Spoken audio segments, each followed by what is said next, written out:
me viene un salmo a la cabeza que además es uno que me encanta especialmente. La ley del Señor es perfecta, que convierte Sí. el alma. Sí, sí. Gloria a Dios. Y es verdad, pero cuidado. No pensemos, como nos quieren hacer ver algunos, que cuando dice ahí la ley del Señor significa la ley de Moisés.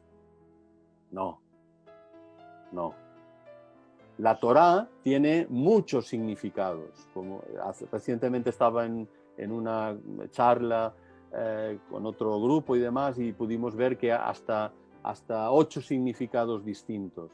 La palabra Torá puede significar los 10 mandamientos, puede significar toda la ley de Moisés, puede significar el pacto mosaico, puede significar los libros, los 5 primeros libros del Antiguo Testamento, de la Biblia hebrea, puede significar la palabra de Dios en un sentido más general, como revelación divina.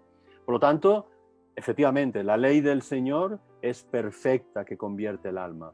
La ley de Moisés no es perfecta, no es eterna, no es la definitiva. Y esto, si quieres, lo podemos ir viendo. Y a algunos Sí. les cuece mucho escuchar esto a estos grupos que ahora nos quieren hacer volver a la ley como si el Señor Jesucristo no hubiera venido.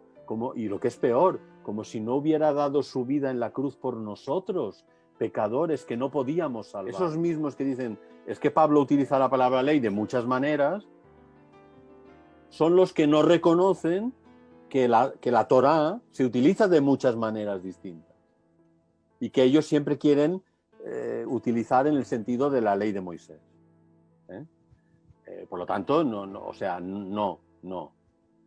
Veamos cada pasaje y veamos el uso que se hace en el contexto. Pero, porque claro, Pablo habla de la ley el sentido de la ley universal, de la ley también de la ley de Dios, etcétera, etcétera. Igual que cuando se utiliza la palabra Torah, se utiliza de distintas maneras y con distintos significados. De hecho, cuando por ejemplo, Jesús, cuando en Mateo capítulo 5 dice, yo no he venido a abrogar la ley y los profetas, claro, ahí ley, ¿a qué ley está refiriéndose?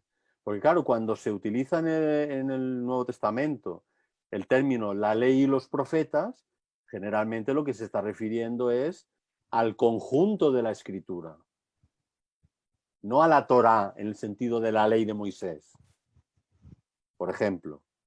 O sea, a veces hace una triple partición, ley, profetas y escritos, o Salmos, que es el libro más representativo dentro de ese resto, dentro de escritos, pero también muchas veces habla la ley y los profetas.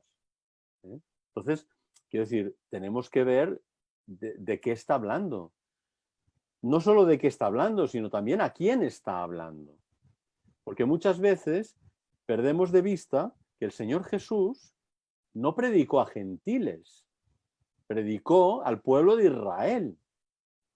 Los que empiezan a predicar a gentiles son discípulos y discípulos de esos discípulos, los apóstoles, y en particular, muy especialmente, Pedro, con su encuentro con Cornelio, y luego el apóstol Pablo, que va a ser comisionado para predicar y para ser apóstol de los gentiles.